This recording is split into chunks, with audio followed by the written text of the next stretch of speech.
Oheneyere Gifty Anti with us today. So I'm just going to invite her to the chat room on Instagram and we can get started. This is Humanity Charts with Marj. We've been doing this on Thursdays at 7 p.m. Hi, Oheneyere. Hi, Marj. It is so good to have you today. Yeah, it's good to be on with you. Yes. You look wonderful. I'm trying hard to keep up. Well, I saw some pictures of you. You did a good deed at Edumasa today, right? Would you want to tell us a little bit about that? Oh, well, yes. We all know what's going on around the world now. So this is the time to show a lot of love and, compassion. So I applied to UNFPA, which was distributing some dignity part, especially to NGOs that take care of girls. And I have the foundation, Girl in Need Foundation. So I applied to them. They gave me some dignity kits. So I took some of them to my women and girls in Edumasa. And then I also presented some to the Paramount Queen Mother of Akwemufie. Wow, so that's amazing. To distribute to the girls. Yes. This is a period that if you're not careful, amidst the fear and confusion, girls take their sanitary health care they tend to ignore it. So to get them some education, build their confidence, and support them. And the packages were quite hefty, so they were very excited. That's wonderful. Facebook viewers, Oheneyere distributed some items, some relief items to Akwemu today. She is a gender advocate and she's always pushing for women's success and for girls' education. And so for that, we thank her. I just wanted to tell you a little bit about our guest today, Oheneyere Gifty Anti. She's a Ghanaian media personality, a gender advocate, and she's actually a best-selling author. I enjoyed reading her book, which I have here. Here you go, Instagram. Here you go, Facebook. A Bit of Me, which is available. Of course, it's available online. You can buy the Kindle version. And it's a great book motivating girls, women, and, young men have been reading it. It's done very well in Ghana, and we're very proud of you. And thank you so much for joining us tonight. Thank you, and thank you for putting me on Amazon. It's a blessing. It's a blessing. It's through you that I became a best-selling author. Oh, no, you're your own madam. I'm so glad that we're able to do this. This is Humanity Chats that we've been having on Thursdays at 7 p.m. And what we usually do with Humanity Chats is we just choose a topic and we talk about it. We do everything related to humans. My name is Marj, as you know, and I'm the author of The Shimmy Grant and Same Elephants. I like to write about people, and I like to write about real-world issues that affect ordinary citizens. And so Humanity Chats is basically a chat about everyday stuff. And we've been talking about all sorts of interesting things. We've had a discussion about nurses in the past. We have had discussions about PPE. We have had, even discussions about toilet paper. And yes, today we're going in to talk about xenophobia, which would kind of segue into our topic for next week, which is racism. These are sensitive topics. Next week, we're going to have the Honorable Hope Blackley with us to talk about racism. We're looking forward to that. I'm looking at the current trends. These are very important topics for us to discuss. We don't mean to impose our views on anyone. These are personal experiences, just our thoughts that we're sharing. There's no pressure. We're not saying that we know it all, So that's what Oheneyere and I are going to do today. But before we get into it, we just want to wish all the nurses out there a happy Nurses Week. We really appreciate what you're doing for us in these times of COVID-19, and even every day. Every day, Mm-hmm, every day, mm-hmm, every day, mm-hmm. and especially with Mother's Day coming too. Oh yes, we just salute all of them because they mother us. Yes, they mother us. They are the mothers of the world. Yes, yes. And I have been talking to some of them, the Ghanaians here and the abroad, and some share the experiences of how they get home and they can't even hug their children. They can't get close to them because they don't know what they brought home, and it's quite disheartening. Yet they wake up every morning and they go. Every day they go just to save lives. So we just love you and we appreciate you.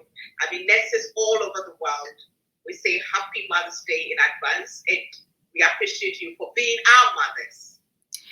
Thank you so much. I echo Oheneyere's words. And this week seems to be a very important week. Not only is it Nurses Week, it's also Teacher Appreciation Week. And so to our teachers too, we salute. We salute them. Yes. I believe with all the homeschooling that you've been doing, you have a different level of appreciation for you.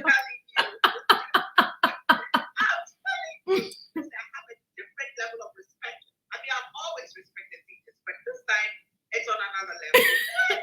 You have to count stones and call the little princess and be like, hey, we have to study. Be quiet. She asked me, what's your problem, Mommy? Oh my God. Oh, yeah. Oheneyere has a daughter, beautiful girl. She's really getting into her mom's things. I saw a picture on social media the other time. She was wearing her mom's hat, and I'm like, look at her, so little, and she's getting into her mom's things already.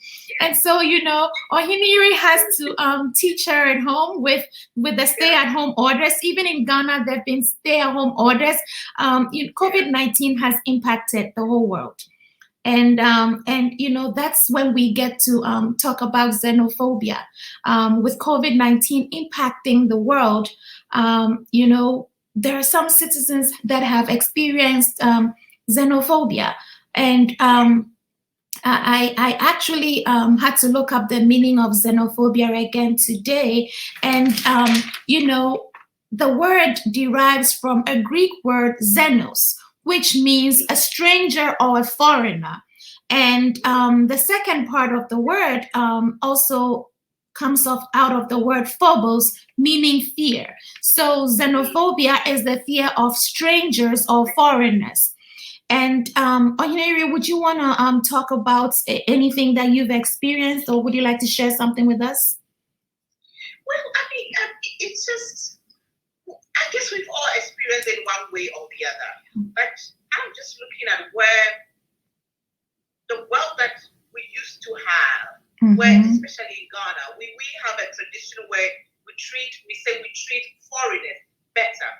Because we say that the strangers, they have come to, they are your guests. They've come to your land, they've come to your area. So you kind of give them the best of what you have to share with them.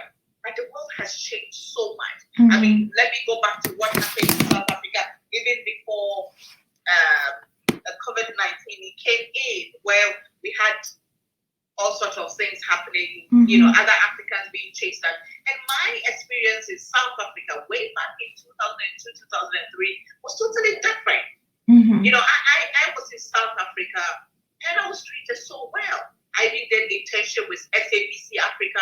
I was presenting the news on SABC Africa, and the news, they just accepted we were just one big people. It didn't used to happen when you go outside Africa. But now, even amongst us, xenophobia is going on among tribes in our own countries, among people of same race.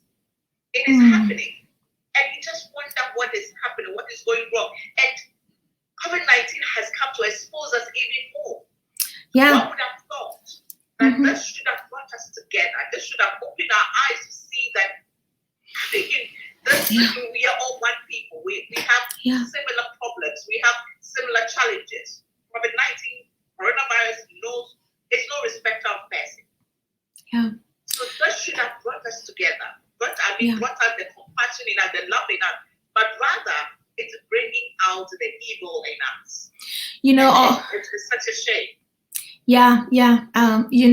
Facebook viewers, Oheneyere is telling me about how COVID-19 is bringing out the evil in us and how people are mistreating others.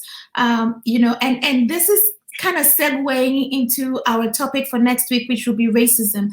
Racism and xenophobia, they kind of go hand in hand. This is really sad that people, COVID-19 is bringing out the worst in people. I read online that Blacks in China were being evicted by their landlords, people who had paid advanced rent. There was a sign on a McDonald's door that Blacks were not going to be served. It's unbelievable. A colleague of mine who had an Asian neighbor, the Asian, and my colleague is Black. The Asian neighbors were actually calling out my colleague's nephews and telling them that they're the ones with the COVID and so they should stay away. They were on their bikes. Why would those neighbors fear their neighbors? I don't understand what's going on. Xenophobia has always been a problem in this world. I did not address it in my book, The Shimmigrant, but that book kind of taps into the problems with immigration. And, even in America, sometimes when people see the Latin community, they put them in a box because it's like, oh, they're all coming from Mexico. Well, South America is big. We have people coming from Colombia. We have people, it's not everyone who is from Mexico. But then, then people start treating people from the Latin community differently. Just because they look different, they speak different, they have different values. You see Indians and you're treating them differently just because they have different values. Or you see someone in a headgear, you see a Muslim in a headgear. The person may not be from a different country. That person may be right, but then, the person may look a little bit foreign to you and you mistreat them. And there are times too that people don't necessarily face xenophobia, because I believe that someone of your caliber, when you walk into a room, they're going to show you respect, right? And so you. Well, true, but there's still those underlining, sentiments and direct. Let me give you a simple example. I left Ghana on the 9th of March to UK. I attended a program in Manchester, and when we got to Heathrow. Yes. A friend of mine who is British, he's a Ghanaian, but he's British. So he invited me to go through the fast track with the citizenship customs with him. Yes. And we got there. He presented his passport, which is British, and then the person checking the passport, the border control official asked him, "But where are you originally from?" And he was like, "Really? Does it really matter? I'm sure do you have a problem with my passport? Go through it. Why you ask me where am I originally from?" Yeah. And these things I just say, and I just understood why he got upset. Yeah. And I use it as an example when I met the Ghanaian community in Manchester, and to speak to them. I was a keynote speaker, and I was telling them that, let's say, you just have to hold on strong to who you are, your identity, and be proud of who you are. Otherwise, people will find a way of intimidating you and trampling upon you every time. This question of where are you originally from? And I'm sure, brothers and sisters in the US, the African Americans didn't get it. Where are you, the Latinos, those from Latin America, they get it. Where are you originally from? Does it really matter? We are here. I have a right to be here. I have a citizen. I have a state. I'm not illegal. So I do ask these questions. And this is It's amazing. But you look at the people on the front lines, even in the United States and in the UK. You look at these doctors, you look at these nurses, you look at the janitorial staff, you look at the people cooking, and a lot of them, actually a huge percentage, happen to be people from another country, you know, and we are all humans. So I wish we could all love each other and, you know, realize that we do help each other. We do need each other. These people who have left their countries have probably caused brain drain in their countries, the best and the brightest. You know, you hear about. I don't know if you listen. Sorry, I don't know if you listen to Marj Johnson when he came out of ICU, when he addressed the press. Yes. He mentioned, he singled out 3 main nurses, and he mentioned their names. None of them, in fact, all 3 of them were quote unquote foreigners. Well, see, so he said, but for them, he said that, but for them, he would have died, and that those 3 people stayed by his bed. I think 2 of them from Eastern European countries, and then 1 from somewhere in Africa. And you know, he said, but for, and he stressed that yes, they are from here. He mentioned, I'm forgetting specifically where they are from. He mentioned their names. But I said, but for them, he could have died. But he stayed by his bed 24/7 for the period he was there. I believe you, sister. I believe you. See, Facebook viewers, Oheneyere is telling us that when President Boris Johnson, when he was discharged from the hospital, he gave credit to 3 nurses who stayed by his bedside, and they were people who were not originally from the UK. You know, and you mentioned that there was 1 from Eastern Europe, right? 2 of them from Eastern Europe. 2 of them from Eastern Europe. I mean, I have a friend from Albania. She will give the shirt off her back for any American. She is all American now, but she is true. She loves deeply, unconditionally, without expecting anything back. She gives of herself to the community. I mean, she will bend over backward. And so, you know, why can't we love everybody? For a person like that who gives off the shirt off her back, why can't we be there for her when she needs us? Xenophobia is selfishness, it's greed, it is jealousy. Because I mean, you just wonder. This is the time, and I love your program. I mean, Humanity Talk. This is the time that we have to bring the humanity in us. When it comes to the words, you don't have the right. You can't choose. Yes. It's going to save your life. Yes. It's going to help you.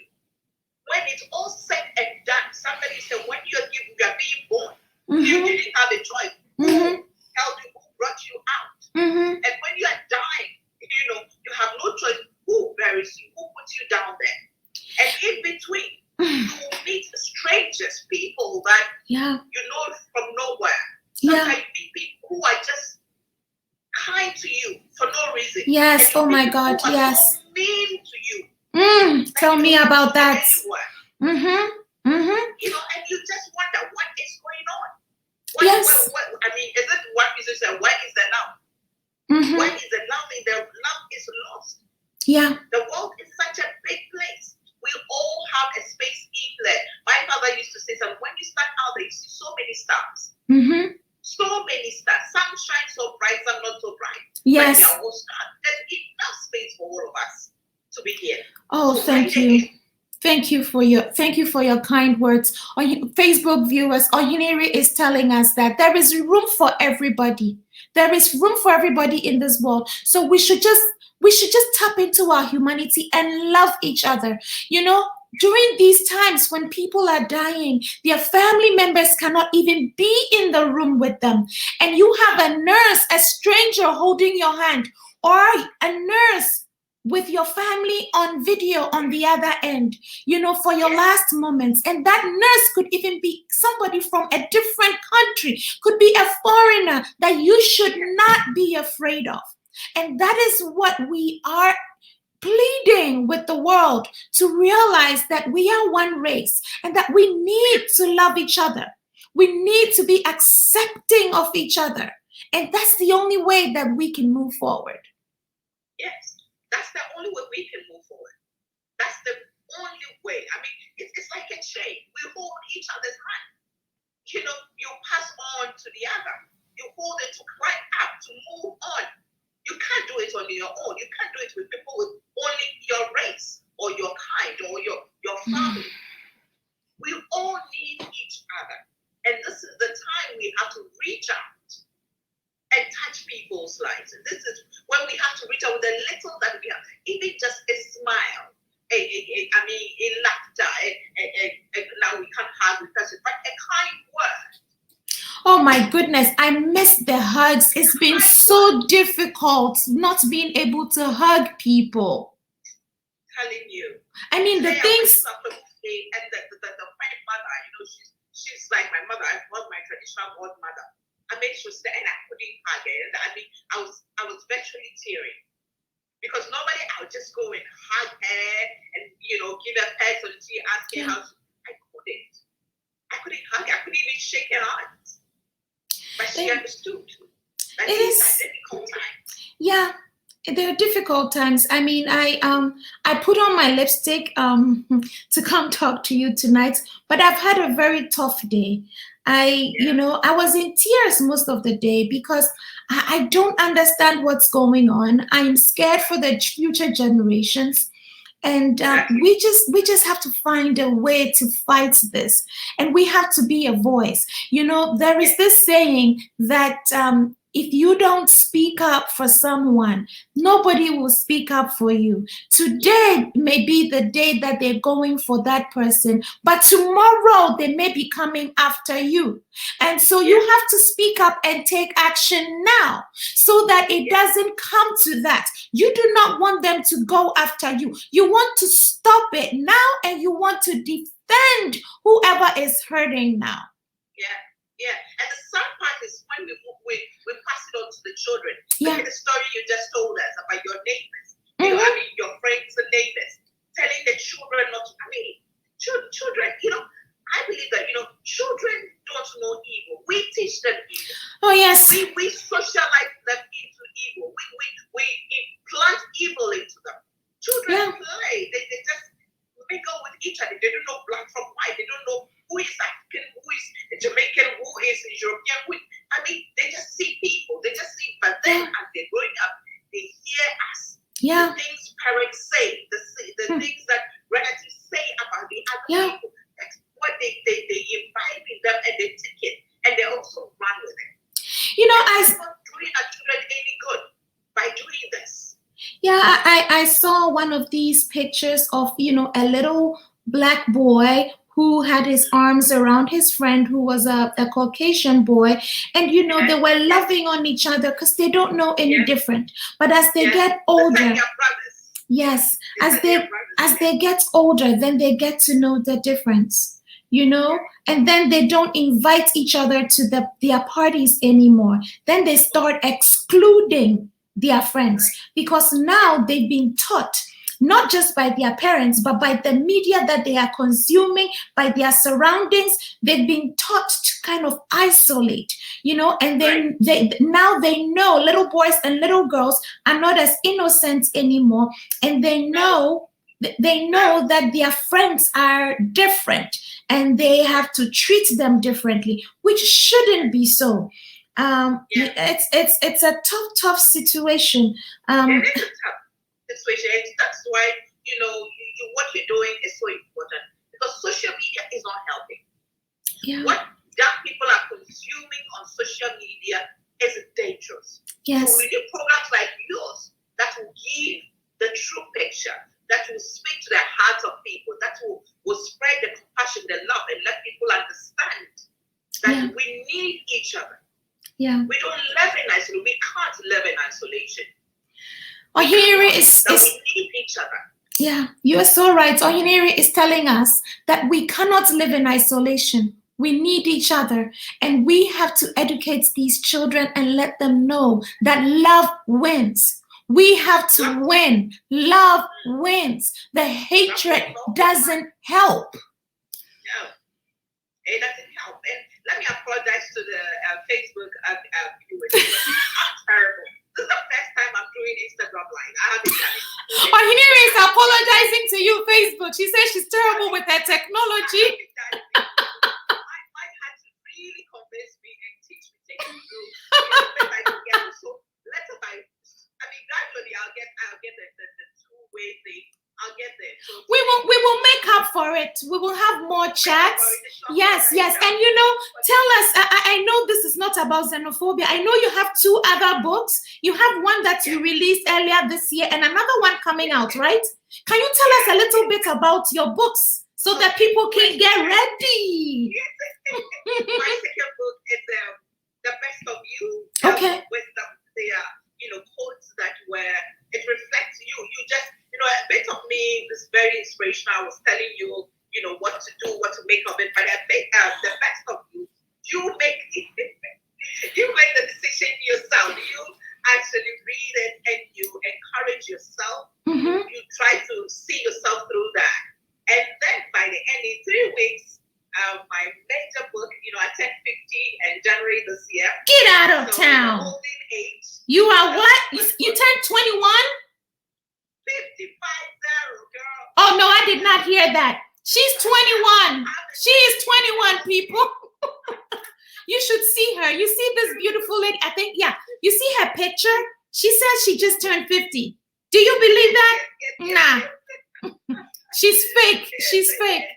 She's adding some ages to her. My 50th birthday book, that 50 Nuggets at 50. Okay. Released. Mm-hmm. Yeah, it gives you 50 nuggets. It takes you through 50 experiences that I've been through in my 50 years. From childhood, it talks about my professional life. I've been a journalist for 24 years. 24 years a journalist? That's, oh, wow. Yes. Mm-hmm. And I've been a broadcast journalist for 20. I've been on TV for 24 years. You are a pro. My own show, The Standpoint, I've hosted it and produced it for 12 years. She is a producer of The Standpoint.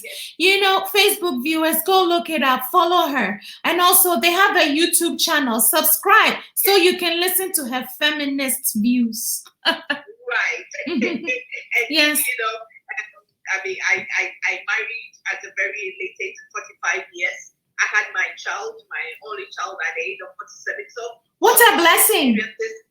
Yeah, the things I went through, the stories behind and everything. So it makes up I made you edit so you can tell them you have read it, so you can tell them. Well, I can tell that book would have lots of nuggets with life experience in there. And so 3 weeks we are counting down, and I would love to do a reading with you. I believe that we can tie it in, since it's your experience, we can tie it into humanity. And so we will have you back, and we will be able to do that Facebook thing. Yes. Then I'll be able to, because there's a page in there that talks about, my feminism, my Christianity, and my tradition. I'm a traditional, I'm married to a chief, I'm a Christian, and I'm a feminist. How do I combine all that? I know. There's a nugget too that talks about it talks about, my advocacy, my love for advocacy, how I started I have 3 NGOs, how I started, so all that bit, my father, I was raised single-handedly by a man, by a father. So many, let me tell you this, my husband said he's afraid to read a book. Oh. Because he suspects I was very candid in it. His story is in there, and I said, yes, it's in there. There's something about him. I bet you she wrote some really endearing things about her darling husband. Well, this is amazing. I am so happy to learn that you're going to be an author of 3 books, and I'm so honored that you're here to talk, to chat with me on xenophobia during this humanity chat. This is a blessing to have you and to hear your knowledge and your experience, having traveled all around the world and having experienced, different types of treatments, and having encountered people from all walks of life. I really do value your input, and I am glad that you've been able to share it with us. And viewers, the message is love. Love wins. And so we should all endeavor to love each other. And if I can chip in there. Yes, please. In 2004, I did my master's in international journalism in London. Okay. University in London. In my class, we were 82 from 72 different countries. She did her master's with 82. There were 82 people in her master's class from 72. Did you say 72? 72 different countries. Yes. Across the world. Wow. So now I have friends and colleagues that, what amazes me is when I came back, when I went into mainstream journalism again, now I work on my own. I'm still a journalist, but I work on my own. Yes. But anything I need, any information, any breaking news, I know somebody somewhere that I can call. You see the power of diversity. Now she can tap into that network of the 72 people from different countries. I'm getting it wrong, but 72 different countries, right? Yeah. She can tap into that network, and that's her resource, and they're able to help each other. That is what we should be able to do. I should be able to, just like when I need a ride to go to a soccer game, my friend who is originally from Colombia would give me that ride. She would drive 3 hours to Hilton Head with food, drinks, whatever. She doesn't expect anything from me, and that's what she would do from me. She would do for me, My friend from Albania will bend over backwards to make sure that I have a great book launch.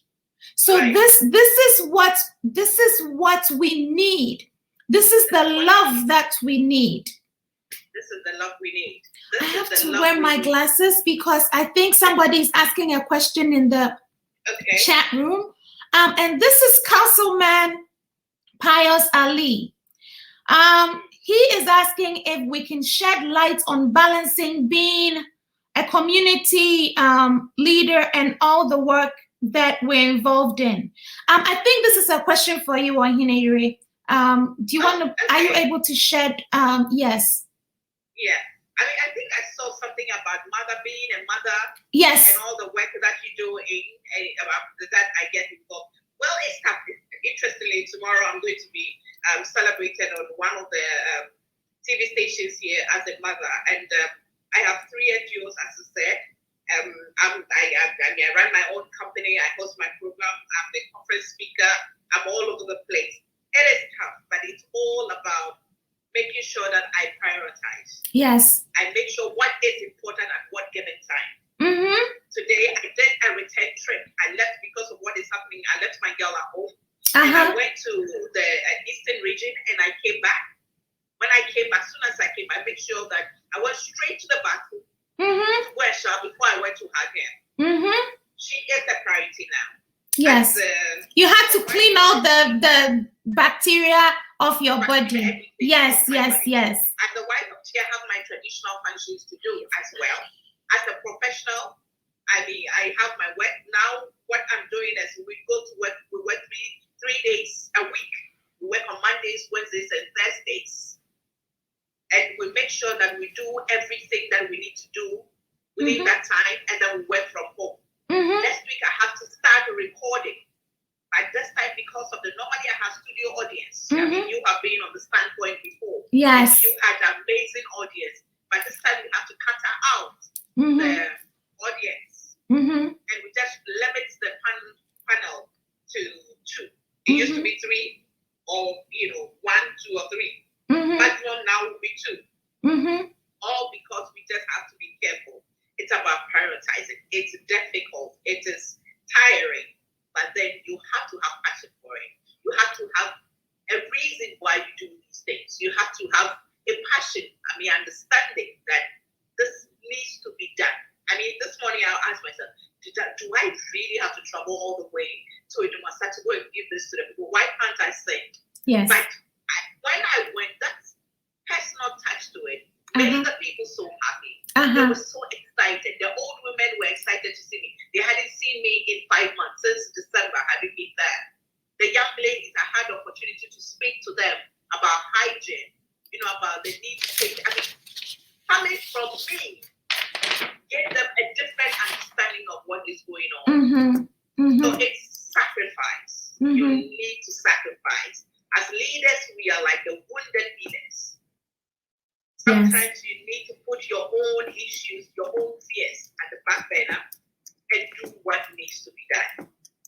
Yes. So it's not easy, but you prioritize. You win some, you lose some. Well, life goes on. Thank you for sharing your secrets to being such a superwoman. We are all going to take notes from what you just shared with us. We and really, of course, because today on my post, I wrote that I thank my husband for not being a hindrance.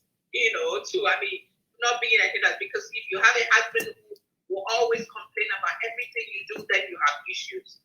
But he understands what I am for, what I stand for, what I want to do, what I believe in doing. So it doesn't really become a problem at all to me. So that helps a lot. So the young ladies who are yet to marry, please, that's one thing you need to look out for. A man who believes in your passion, who believes in your journey, who believes in you as a person.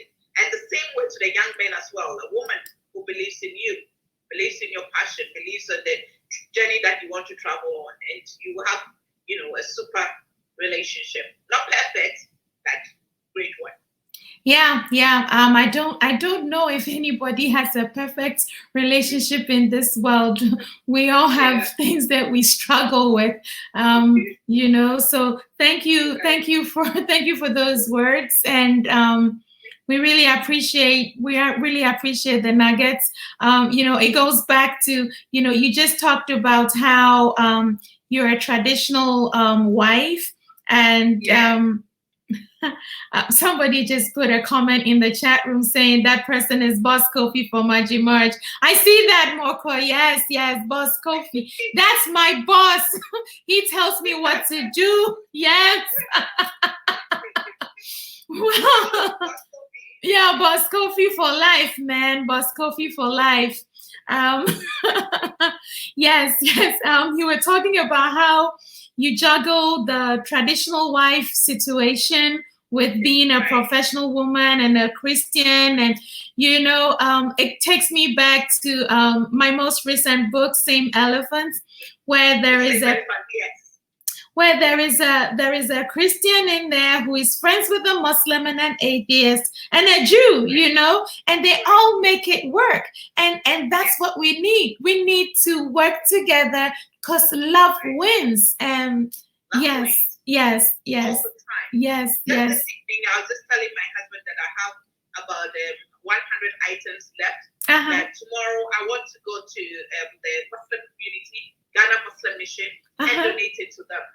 That is wonderful. Donate it to them for them. And he said, "Wow, that's excellent." That's what I said. Yes, I just thought about it, that the young girls need it who need it too. So why not? I'm a Christian, but I can do hold Muslim conferences. Yes.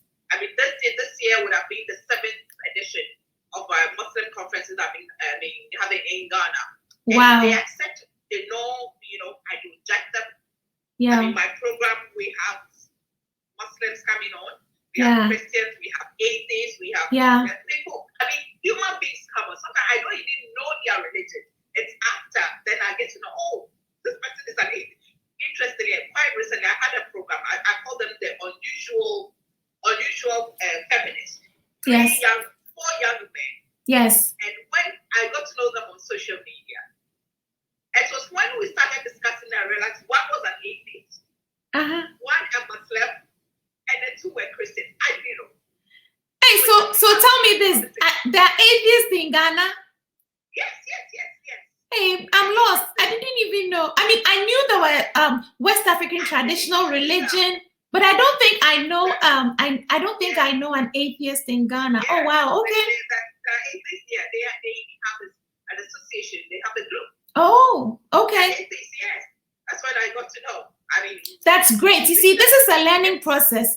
Viewers, we're in the second half of our program. We were talking about xenophobia, but Oheneyere is talking to us all the way from Ghana. So we've extended the program, and now we're learning about some of the traditions in Ghana and Oheneyere's life experience, and how some of us women can take nuggets from that. So yes, keep listening. Yeah. So I was shocked. The program was so after that I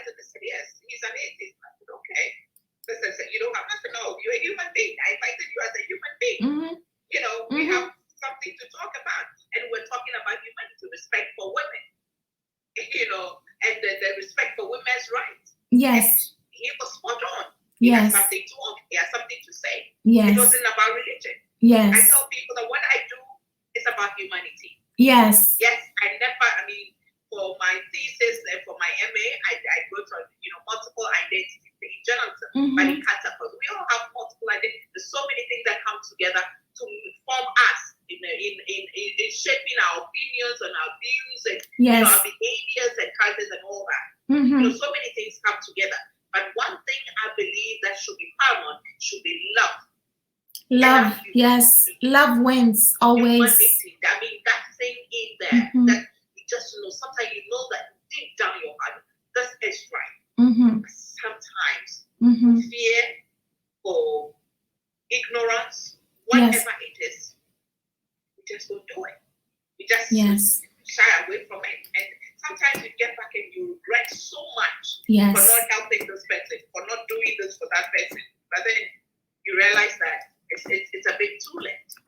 Yes. It's a bit too late. Yes. It's a bit too late. So we just have to get back to who we are. Human beings. Human beings. That's who we are. Yeah. And we don't have to lose track of it. It's very important. It's very important for us to tap into our humanity. This has just been an amazing time with you. I have enjoyed exploring humanity, xenophobia, and your life experiences with you. Thank you for sharing the nuggets. I can't wait to read your 2 books that I haven't read yet. I know that we're going to be we're going in for a good ride. Yes. I really appreciate this, and I'm just a phone call or a WhatsApp away, as you know. And so hit me up. Let's collaborate. Let's do great things. Let's make this world a better place. And thank you for being a blessing to so many and for inspiring all these young girls out there. Being a role model and being such a rock solid person. We need more people like you. And thanks for sharing your experience on xenophobia as you have traveled the world. Everybody's experience may be different. There are some people who have had very negative experiences with people from other countries. There are some who have not encountered negativity. Somebody like me, I fall in the middle. I have had some negativity and I have had some positivity. So you just have to take the best out of our discussion and apply it to your life. Yes. Same with me. I thought that I've had both. That have somebody maybe the best of or the worst of both worlds. Yes. I've experienced both. And even with us, I was one of those who were caught up in the mandatory quarantine when I came down. So I was in Italy in February, and then I was in UK in March. When I came in, I had to be quarantined for 14 days. And there were people who were just waiting for me to test negative. They were just waiting to pounce on me, just because you have traveled outside the country. And, these things sometimes you just don't understand. But then we don't have to give up. We just have to keep going. And I must say thank you to you. It just occurred to me that, listen, you helped me get on Amazon. And you are the first one to help me get on Instagram Live. Hey! I have a first with you. The second first. Yes, well, the third first is our Facebook Live thing that we're going to try to fix, right? Yes. Well, thank you. There's always this is good. Yes. I know it's late in Ghana. I have kept you up. And your husband is probably mad at me for keeping you up because it's close to... He's fast asleep. Oh, he's sleeping already? Okay, that's good. No chuku. Yeah, I'm sure.